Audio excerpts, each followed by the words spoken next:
dollar. Dirt and money, no soul. Had to go and get it, ain't no time to kick it. Got a stack of flip for my foes. Dollar. Please tell me you can hear me. Don't turn your back and don't neglect me. Just let me know if you need me. Dollar. Let me watch out for my partners. Keep my money long, get my team strong. Let me run away from my problems. Yup, what's good, original crew, man? We're back today. Today we got an Alex back. No, we're not with SpongeBob today. We got Why Blue's Clues is a fantasy inside of Law and Order. One of C's favorite films. Well, not favorite film, favorite show. Growing up. Still oh, you talking about Law and Order. My bad. I thought you were talking about Blue. One of C's favorite shows to this day. Was one of my favorite growing up. But Law and Order, yeah. I love Law and Order. Was I ever a Blue's Clues fan? No. Was I ever a Law and Order fan? No. You suck. Neither one of these shows. Blue's Clues used to irritate me. You suck. Same way with Dora the Explorer, irritating. I was a roly-poly. I was a roly-poly. I love the roly-poly too. But I ain't like Blue's Clues. Well, You look like you was a fan of Bear in the Big Blue House. You look like you that type. You were that type one. No. Yeah. No. Yeah, you like that big ass, that big bird, No. and that ugly blue house. Hey man, make sure y'all check out the links in the description box. Down below. You already know where to go. If you want to first support, all you gotta do is check out down below. Also, if you enjoyed today's visuals, Lock it in with a thumbs up. But nah, my sister just love Blue's Clues and I hate it. Everything she like, I hate. That sound like a... Sound like a what? No, let's get into it. No, it sound like you got a personal problem over there. No, you hit the personal problem. I ain't got no personal problem. I can cause a problem or I can cure some problems. Which one you want? Wait, hush. Let me know. Let's go.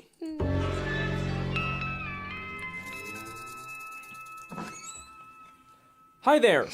Blue's Clues is an educational children's TV show about a man named Steve who lives in a magical world where he spends his day talking to inanimate objects, jumping through picture frames, and What?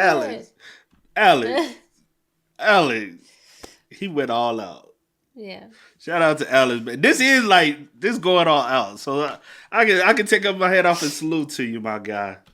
Blue's Clues is an educational children's TV show about a man named Steve who lives in a magical world where he spends his day talking to inanimate objects, jumping through picture frames, and trying to find clues to help understand his magical blue dog. Law and Order is a gritty, realistic police procedural / legal drama that involves New York City homicide detectives trying to solve murders and prosecute criminals. These two shows are very different. You could not find two shows more polar opposite than Blue's Clues and Law and Order. And yet, despite this, not only do I believe that these two shows exist in the same universe. I already know what he's going off of. Because on Blue's Clues, you have to find the clues to solve what Blue's trying to tell. Mm-hmm. So at a young age, they were trying to tell us how to solve problems and look for the clues. Bro, they was already getting us ready to be detectives. That's the reason why we all think we know how to solve nowadays. As kids, we had Blue's Clues. But you didn't watch it. You didn't like it. Especially our Dora the Explorer. It's right there! It's right there! After a while, Dora started getting on my nerves. I was like, girl, come on. But yeah. But just because I didn't like Blue's Clues doesn't mean I didn't watch it. I told you, my sister always wanted to watch it. It was she a joke. loved it. Okay, let's get... Pipe down over there. Simmer it. Let's go. But I'm also going to be proving that the entire Blue's Clues show is actually just a fantasy inside of the mind of a single Law and Order side character. Yes, I am being serious. I know that sounds crazy, but just stick with me. Because I'm pretty sure that I have discovered a 29-year-old secret that has never been talked about before today. Get ready, because this is the Blue's Clues Law and Order Theory.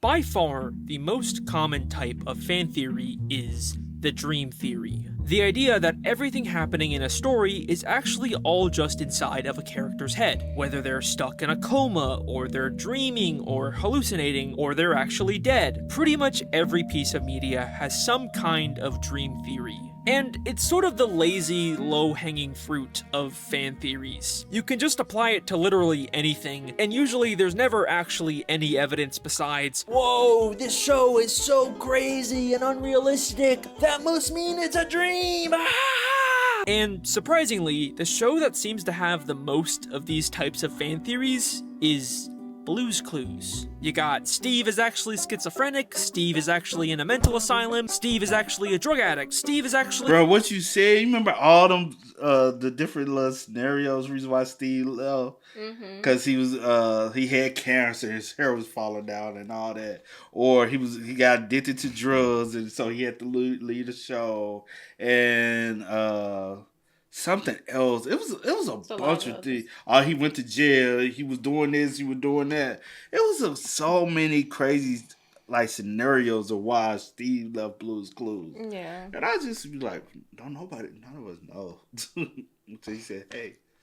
Oh, never mind. In prison, Steve is actually a murderer who killed his parents. Oh my god. Even I made a parody of these theories back in 2017. So yeah, it's a pretty basic, normal kid show. Steve, a 30-year-old schizophrenic who killed his parents, pretends to be a kid. You know, that was before I dedicated my life to making fan theories about kid shows. And look, I understand the appeal of these types of theories. It's fun to take something innocent from your childhood and give it a dark, edgy plot twist. That's kind of literally my job right now.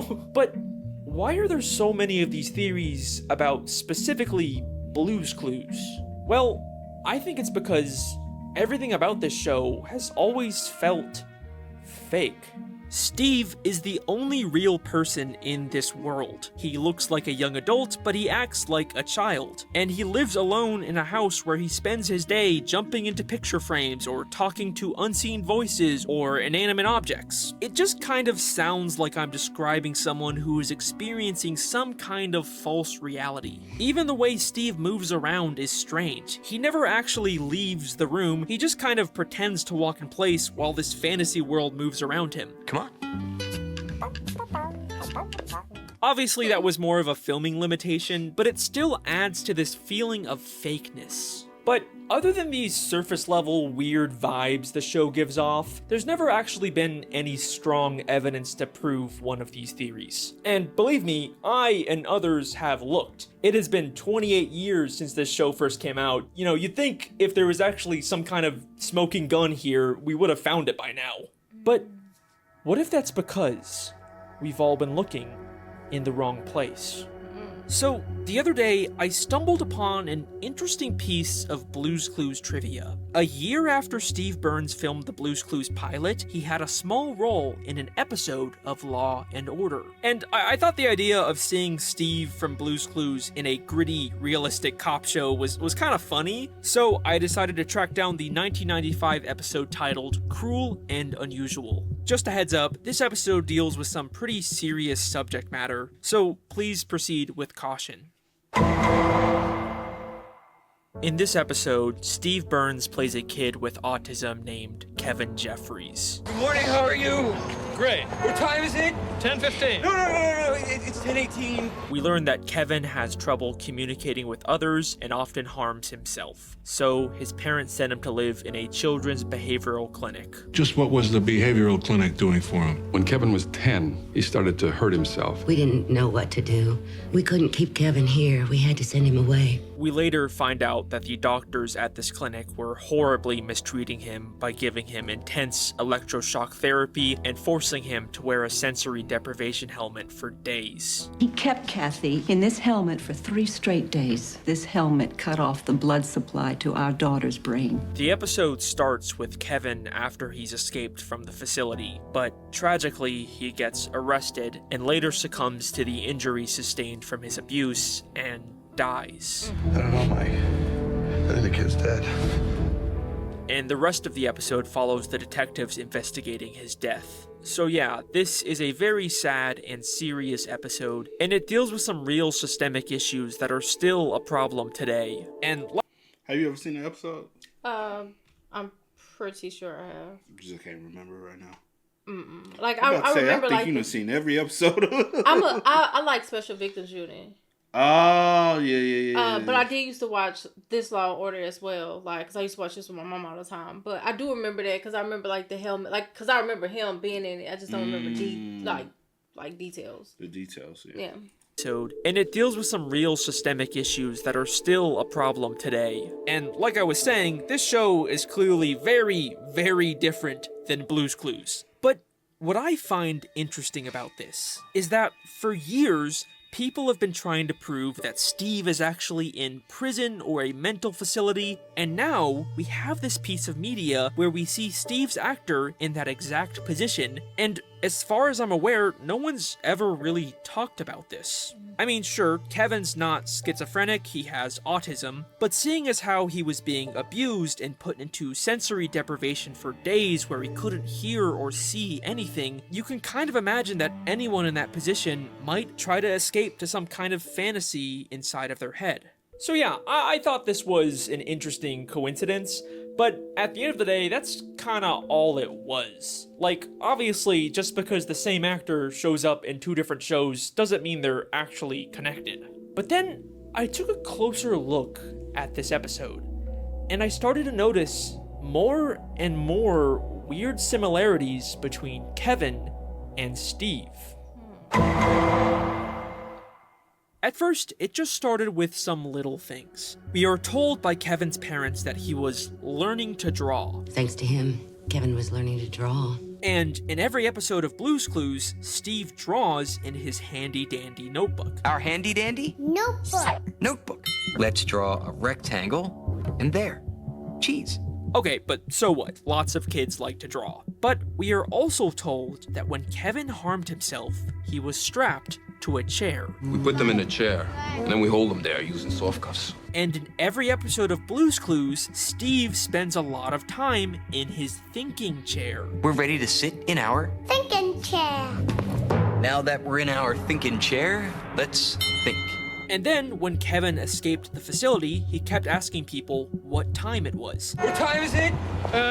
10:15. What time? How you doing today, huh? What time? Now, it is common for some people with autism to rely on specific schedules or routines, but what time it is also really important in Blue's Clues. What time is it? What time is it now? Steve has a cleanup time. We just had cleanup time. A nap time. It's Blue's nap time. Now it's time for so long. There's a talking clock. And most of all, every day, Steve has mail time. Mail time.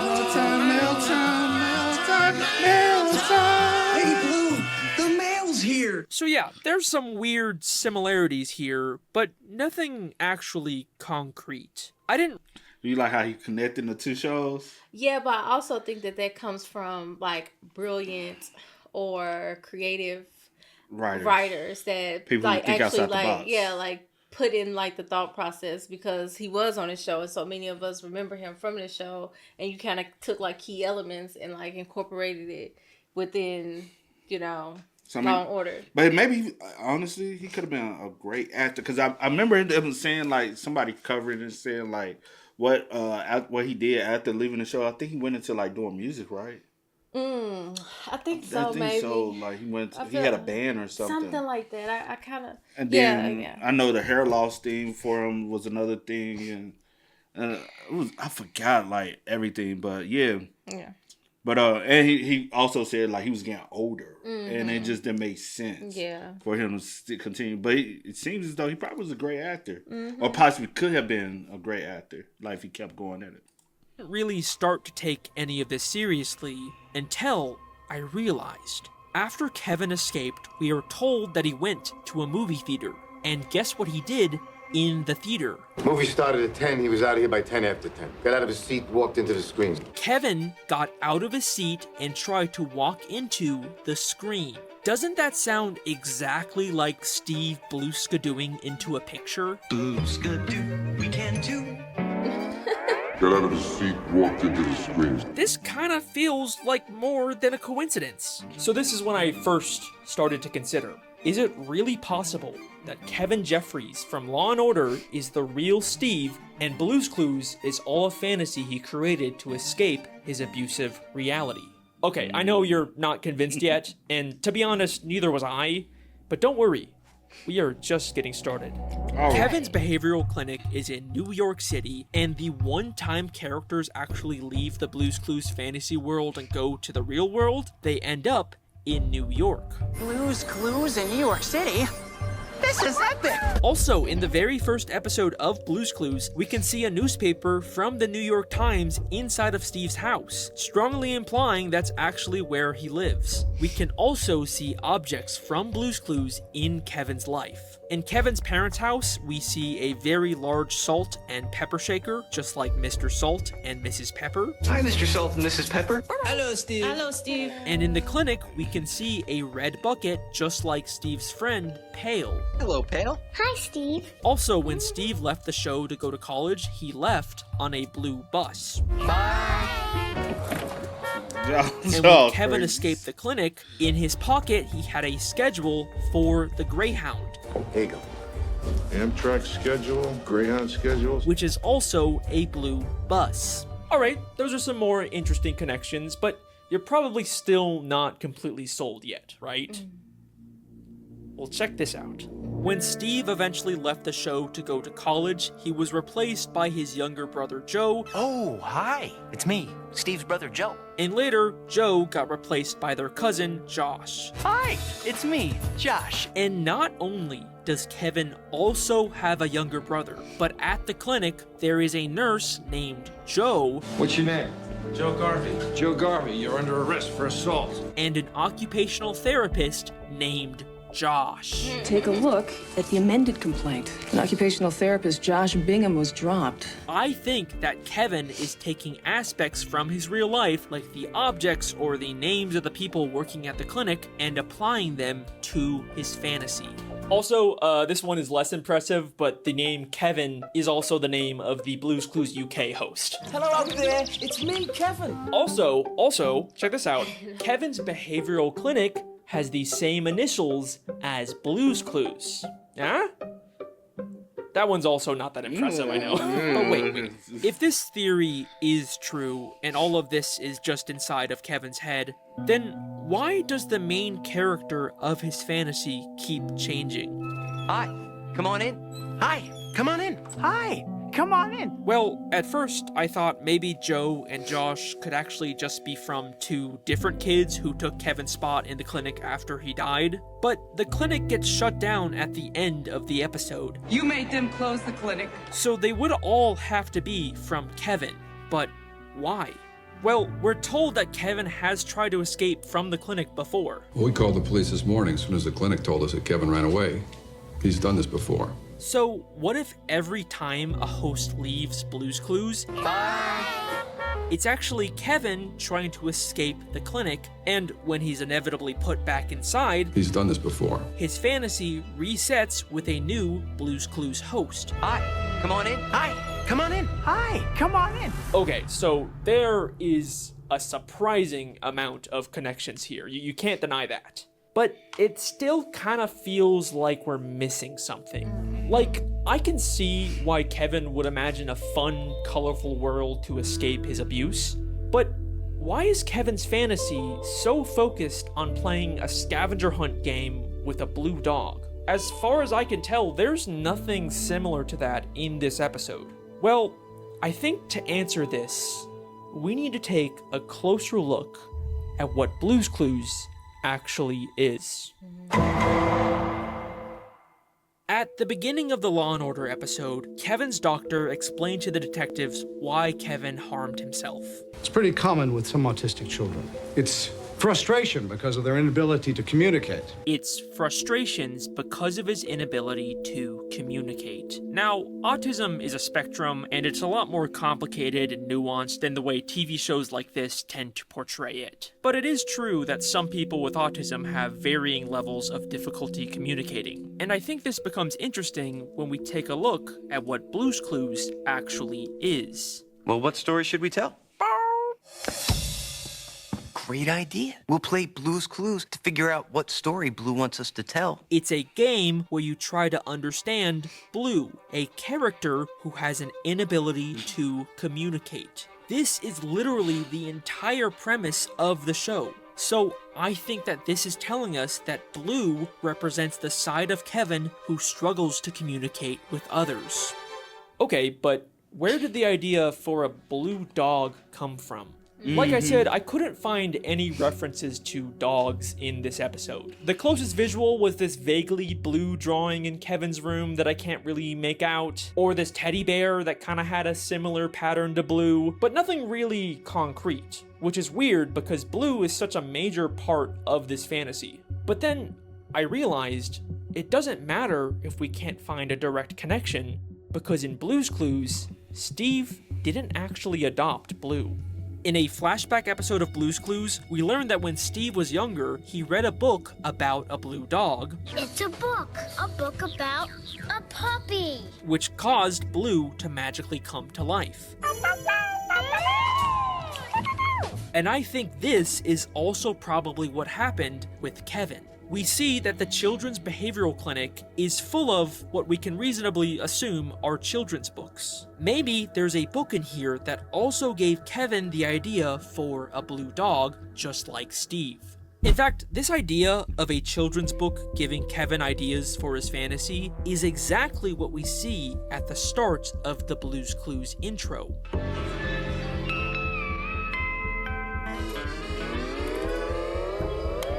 Hi, it's me, Steve. Every single episode of Blue's Clues starts with a stack of children's books in the real world, before going inside of a book called Blue's Clues where the episode takes place. The show literally tells us every episode that Steve's world is fake and comes from a book. And I think this real world full of children's books is actually the Law & Order Behavioral Clinic. And if this is true, that also means that there's probably a book literally called Blue's Clues in the clinic that Kevin is basing his fantasy off of. So even if we never see a blue dog or even hear the name Steve in this Law & Order episode, Kevin still could have gotten all of those ideas from an existing Blue's Clues book in the clinic. Now, the only thing that doesn't really fit with this idea is mail time. Hello, mailbox. Hi, Steve. Have I got a letter for you? Sure, maybe the talking purple mailbox was just something from the book, but there's no way Steve watching videos of kids in the real world would be something in a children's book. Look, it's a letter from our friends. Hi, Steve. This is where we play with our blocks. This goes that way. So, what are these videos? Well, the behavioral clinic is full of other children. You want to see what a good day is for some of these kids? So, I think these videos are Kevin's perception of the other kids. There is just an undeniable amount of connections and similarities between this episode and this show. It just really feels like Blue's Clues is all a fantasy inside of Kevin Jeffries' head. You think it does have a lot of connections? Like, I know he said spoke on it briefly. Yeah, definitely. So you believe in you like good theory so far? I mean, if you want to twist it and go that way, like then yeah. I'm saying like if you want to twist it and go that way, then yeah. I mean, yeah. It's a good spin-off and a good twist. A good, yeah. But thinking about it, because one came before the other, if you think about it in that sense, then. But also, Kevin was always in the asylum. Yeah. The asylum takes place as far as, I mean, not asylum, but the clinic. Mm-hmm. So he could always had these. Right. So that's what I'm saying. I think like thinking of it like that, it's a good theory. Yeah. But at this point, you're probably wondering, could any of this actually be intentional? Because that's what you said earlier. Yeah. Like, if this theory is true, does that mean that the entire plot of Blue's Clues was actually secretly based on this one random episode of Law & Order? I'll admit, that seems unlikely. But people do get show ideas from an episode. Right. Like, that's... Because we was kind of talking about a show earlier, and I was like... And I was getting my ideas of how you can spin off on that and redo that. And he was like, oh, that sounds like something else. And I'm like, yo, majority of everything sounds like something else. You could take a lot of stuff from one episode of a show and run with it and make a great, incredible show. Like Toy Story. You had Toy Story, but you end up having a Buzz Lightyear television show based off of.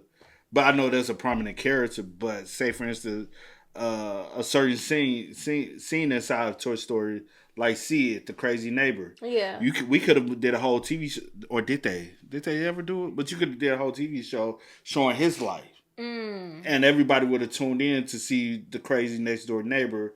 And you could have had a glimpse of the toys and him spying on the toys, but not make it center around the toys. Right. And going back to what I was saying earlier, because in my mind, I didn't realize that, even though I said one came before the other, I'm thinking that Blue's Clues came before this episode, but it's actually the other way around. I thought it was 1996 when the first episode of Blue's Clues aired. And when this episode come out? 1994. No. 1995. 1995 was this episode. This was the name of the episode. Yeah, Cruel and Unusual came out April 19, 1995. Mm-hmm. So Blue's Clues did come after the show. Yeah, Blue's Clues was from 1996 to 2006. You know, with all the different characters. Yeah. So now that even makes it even more because earlier I'm thinking Blue's Clues came out before this episode came out. But this episode was first, and then Blue's Clues aired. So that makes it even more like, oh my gosh. But like, we taking a blueprint into Kevin's thoughts before he passed. That even makes it. That's even more fascinating because at first I was like, okay, yeah, like they took. I ain't gonna lie. They took bits and pieces from Blue's Clues and put in this episode. I was like, okay, what's Blue Clues might have been a bigger hit if y'all went, you know. But to know that it's the opposite of what I was thinking is even more like, wow, really? Yeah. Let's get deep there. Yeah.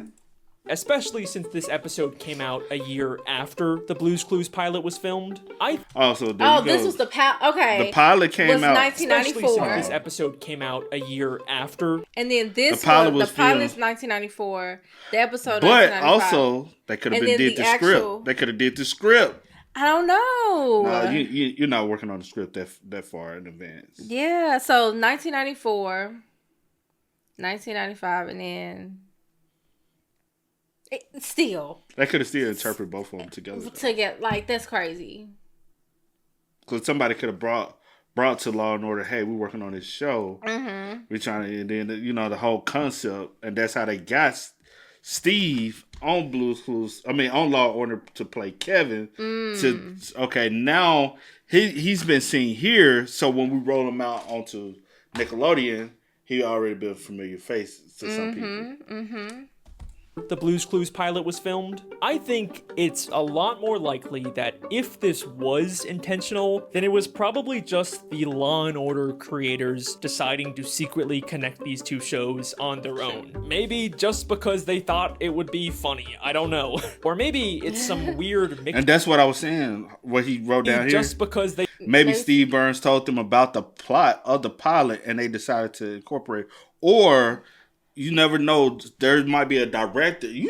Hollywood is big but small. Somehow, yeah. As far as like the people that's behind it. Yeah. A lot of people work on multiple shows. But I think that's the writers.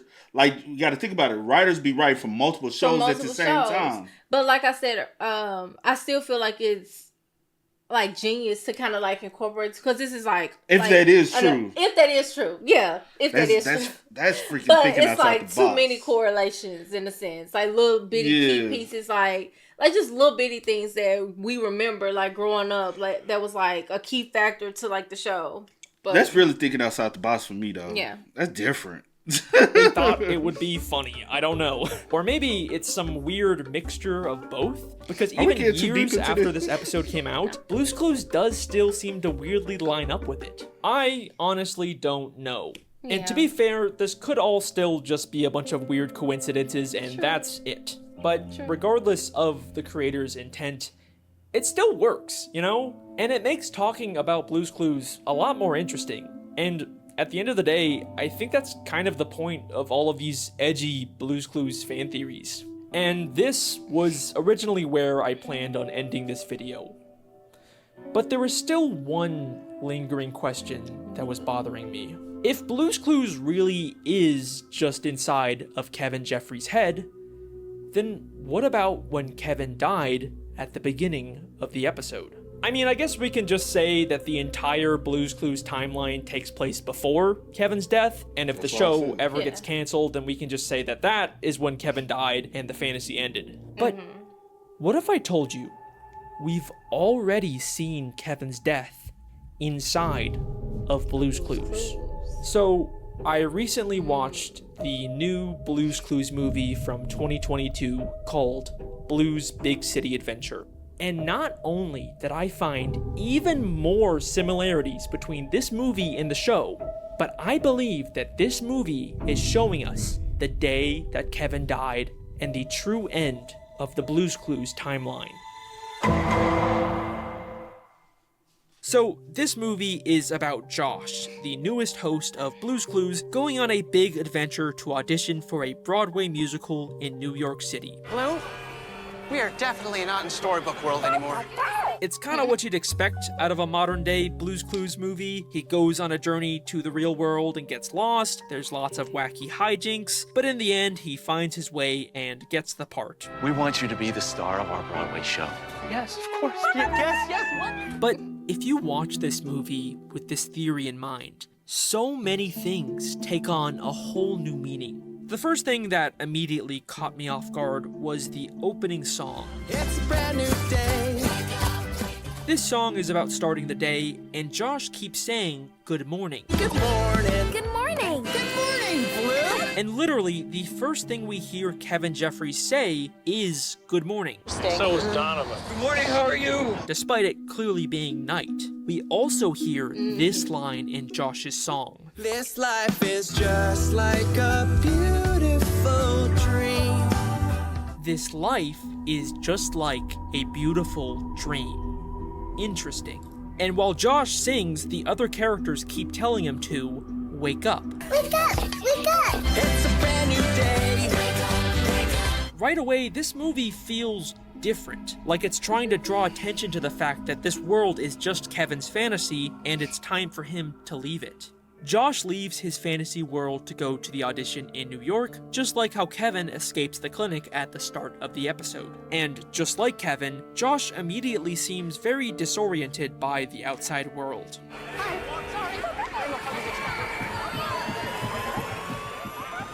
Until, of course, his fantasy starts to take over to protect him from reality.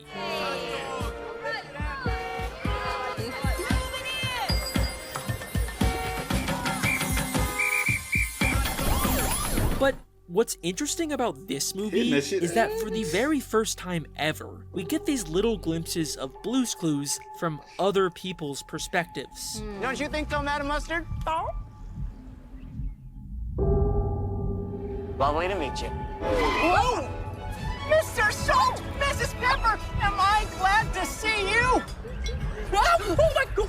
Like I said, this movie feels different. We learn that Josh's audition is at 3 o'clock, and the whole movie is just him trying to find the audition before time runs out. It's almost time for my audition. Oh my gosh. We don't have much time, Blue. Could this be why Kevin kept asking people what time it was? What time is it? What time? What time? Josh also doesn't know where his audition is. All he knows is that it's in a theater somewhere. Excuse me. Do you know the address to the theater? Which theater? I don't know which theater.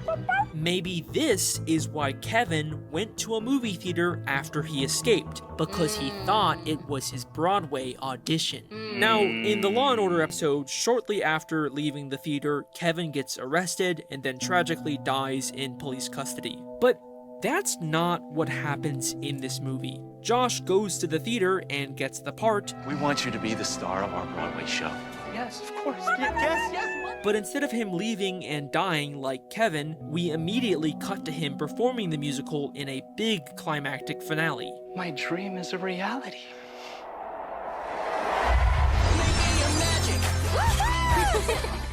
So, if this movie really is Kevin's final escape, then what if this is what Kevin experiences as he dies? And I can feel my world changing. A massive final magical song where he's surrounded by all of the friends from his fantasy. The only people who ever really understood him. Even the old hosts show up for this final send-off for Kevin. And thank you for making this a day and an adventure that I will never forget. I'll never forget how you helped me find all those clues. Thanks again for all your help. No, really. Now it's over. So long. So long. Farewell. Now that's deep. To you, my friend. So long. Farewell to you, my friend. Goodbye. Is it good? It's goodbye for now. Until we meet again, I say so long. Farewell. Okay. To you, my friend. Yeah, sorry, y'all. So we laugh together. Hey, that used to be my. That used to be. I'm gonna listen to that joint right after this. But yeah. Out the box, man. That was my joint too, though. Even if all this is just a coincidence, it is just fun to kind of like put everything together and like correlate everything together. Something old that like from your childhood. Yeah. You know what I'm saying? So yeah. Shout out to the 90s, bro.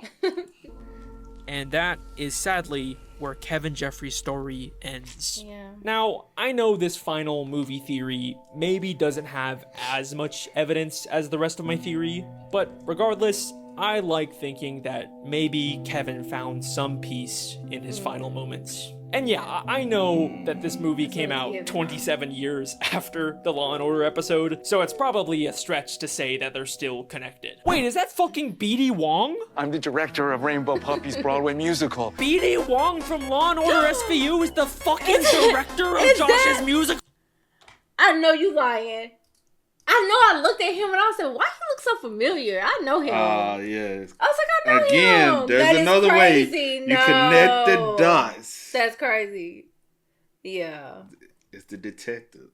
B.D. Wong from Law & Order SVU is the fucking director of Josh's musical? I'm not entirely comfortable labeling the suspect a serial killer. We want you to be the star of our Broadway show. Holy shit! We just figured out Blue's Clues. We just figured out Blue's Clues. We just figured out Blue's Clues. Because this is my job. This is actually my job. Yeah. All right, that is my theory. Thank you so much for watching. Hope I didn't ruin Blue's Clues for you. Hey, thanks for 1 million subscribers. That's really cool. YouTube sent me this big golden rectangle. Shout out. So I got that now. Also, you know, Steve Burns is kind of active on the internet these days. So if by some chance you happen to see this Mr. Steve Blue's Clues, I'm sure we would all love to hear your thoughts on this theory, even if that's just him calling me crazy. I'm fine. I'll take it. I got more fan theories on the way. I'm doing a High School Musical one. Maybe a Breaking Bad one. Seemed like people were interested in that. And I've got a bunch of other ideas. I haven't watched Breaking Bad ever. I need to watch. That's the one show I was like, I do want to go back and binge. Is Breaking Bad. I'm working on 2, so subscribe to catch those. Make sure you hit the bell icon. I ain't gonna hold you, Alex. This was a great one. This was good. This was a very great one, man. I actually really enjoyed it. Honestly, this probably was one of my favorites. Over the SpongeBob? Mm-hmm. But yeah, it's just because I have just a deeper connection with this SpongeBob. With which both is shows, like Law & Order and Blue's Clues. So it just kind of like hit different for me. Yeah, this was good. This was real good. Hey, man. Y'all spam us up in the comments. Y'all let us know y'all thoughts about it for us in the comment section down below. But until next time, y'all know how it go, man. I do go by the name DJ New Kid. This is Sierra Nicole. We are. Kid and C. We are. Peace. Time to kick it, got a stack of flip for my foes. Dollar, dollar, dollar, dollar.